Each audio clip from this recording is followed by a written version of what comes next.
خواتین و حضرات، انجمن ترقی منصفین لاہور پنجاب کی جانب سے خصوصی مکالماتی سیریز کا ہم آغاز کرنے جا رہے ہیں۔ اس کا آج پہلا پروگرام ہے۔ عنوان ہے ایران اسرائیل جنگ میں امریکہ کا سامراجی کردار، ترقی پسند نقطہ نظر کی روشنی میں۔ اس حوالے سے ہمارے جو مقررین ہیں کسی تعارف کے محتاج نہیں۔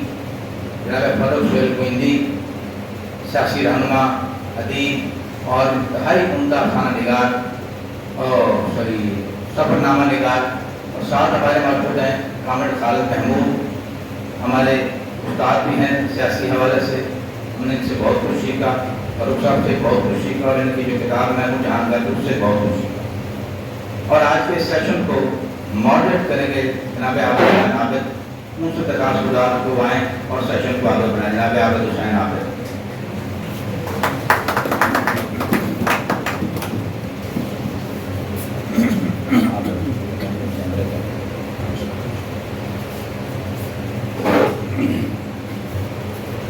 ہم اپنی یہ ذمہ داری سمجھتے ہیں کہ جو بھی کوئی کرنٹ ایشو ہو، برننگ کویسچن ہو، سوسائٹی کے اندر کوئی ایسا اہم ایونٹ ہو، تو اس پر جو ہمارا بیانیہ ہے وہ ضرور آنا چاہیے۔ مثال کے طور پر تھوڑا سا ماضی کی طرف چلتے ہیں تو جب 2001 میں امریکہ نے طالبان پر حملہ کیا تھا تو تب ہم نے مار روڈ پر یہ ڈی اور سے مشر بردار ریلی نکالی تھی، جس میں جاوید شہین، منو بھائی، حمید اختر، احمد بشیر اور اپنا عابد حسن منٹو صاحب، ڈاکٹر مبشر حسن، یعنی جو بھی اس وقت ہمارے سینئر موجود تھے تو کوئی تھا نہیں جو سوائے احمد الدین قاسمی صاحب کے، جو ان دنوں میں ہارٹ اٹیک ہوا تھا۔ تو اس وقت بھی ہمارا ایک بیانیہ یہ تھا کہ ہم افغان عوام اور ملا ازم کے ساتھ ہیں، امریکہ اور ملا ازم کے خلاف ہیں۔ یہ ہم نے کلیئر کٹ ایک پوزیشن لی تھی۔ اس کے بعد پھر جب 1857 کے جب 150 سالہ تقریبات تھیں تو اس پر بھی ہم نے 12 سیشن کیے تھے، اور مختلف حوالوں سے کہ 1857 میں کے بعد یہاں تعلیمی حوالے سے، آئینی حوالے سے، قانونی حوالے سے اور وہ جو ادبی حوالے سے جو تبدیلیاں ہوئیں اس پر ایک بھرپور ایک جائزہ لیا گیا تھا۔ روح اثر کیا ہے اس پر مختلف سیشن کیے گئے تھے۔ باقی ادبی حوالے سے تو ہمارا چلتا رہتا ہے کہ افسانہ، شاعری اور باقی چیزیں جو ہیں، مثال کے طور پر جدید نظم کیا ہے، جدید غزل کیا ہے، ہماری جو معاصر تنقید ہے اس پر بھی، یہ تو ہمارا لٹریری حوالے سے ہے۔ لیکن چونکہ ہم ایک خاص فکر سے منسلک ہیں، اس کے ہم علمبردار ہیں، تو لہٰذا آج کی جو صورتحال ہے اس پر بھی ہمارا ایک رد عمل آنا چاہیے، کہ ہمارا بیان جانا چاہیے۔ جو کنفیوژن، دیکھیں بہت اہم ٹول ہے سوشل میڈیا، اور اس پر ہر طرح کا بندہ موجود ہے۔ تو ایک کنفیوژن جو کچھ خاص حوالے سے، ایک سیکشن کے حوالے سے جو پھیلائی جا رہی ہے، اس پر ایک رد عمل بھی لوگوں کا آیا، تو اس میں جو کچے ذہن ہیں وہ کچھ لوگ متاثر ہو جاتے ہیں۔ تو ہم یہ چاہ رہے ہیں کہ یہ ریکارڈنگ ہو رہی ہے، یہ سوشل میڈیا پر اپلوڈ ہوگی ہماری بحث، یہ اس کے بھی ہم 3 سیشن کریں گے۔ اور آج کا جو ہمارا پہلا سیشن ہے اس میں ہمارے گوئندی صاحب سے میں سمجھتا ہوں سب سے بہترین جو شخصیت ہے اس موضوع پہ گوئندی صاحب ہے۔ اس کی وجہ کیا ہے؟ ابھی میں بیٹھے بات کر رہا تھا کہ اس کی وجہ یہ ہے کہ ہم نے لبنان کو، فلسطین کو، یا ان لیڈروں کو، وہاں سے جو متعلقہ لوگ ہیں، ہم نے ان لوگوں کو کتابیں پڑھی ہیں، ڈاکومنٹری دیکھی ہے، اس میں دیکھا ہے۔ گوئندی صاحب ہمارے وہ دوست ہیں جو یاسر عرفات سے بھی ان کی ملاقات رہی، بلند اجمت جو تھے ترکی کے صدر وہ ان کے دوستوں میں سے تھے، اور یہ ان کی جو مسز ہے ہماری بھابھی، وہ لبنان سے تعلق رکھتی ہیں، ان کے والد جو ہیں وہاں کی کمیونسٹ پارٹی کے جو بانیان ہیں ان میں سے تھے۔ تو مطلب ہے کہ ان کا ایک بیک گراؤنڈ جو ہے ان کی شخصیت کا اس موضوع کے حوالے سے بہت اہم ہے۔ تو خالد محمود صاحب ہمارے مارکسی حوالے سے، مارکسی فکر کے حوالے سے جانا پہچانا نام ہے۔ تو تیسرے ہمارے آج کے جو دوست تھے